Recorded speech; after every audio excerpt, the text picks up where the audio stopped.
अस्सलाम वालेकुम दोस्तों सबसे पहले ये वीडियो देखें। पूरी दुनिया में सबसे ज्यादा पढ़ी जाने वाली धार्मिक किताब रिलीजियस बुक कौन सी है? भगवद गीता। अच्छा, भगवत गीता में से एक या दो लाइन या श्लोक कोई सुना सकते हो? नहीं, उतना तो नहीं पता अभी। नहीं भाई, पढ़ते नहीं हम। पता नहीं भाई, वो तो भगवत गीता, मुझे नहीं पता। भगवत गीता में से एक या दो श्लोक, एक या दो लाइन। ध्यान नहीं हुई, पता था बस। गीता गीता ही पढ़ी जा। किताब में से एक या दो श्लोक सुना सकते हो?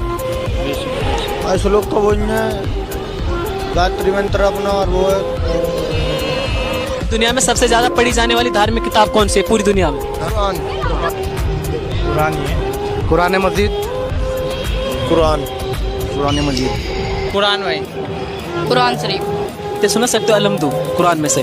औज़ुबिल्लाहि मिनश शैतानिर रजीम, बिस्मिल्लाहिर रहमानिर रहीम।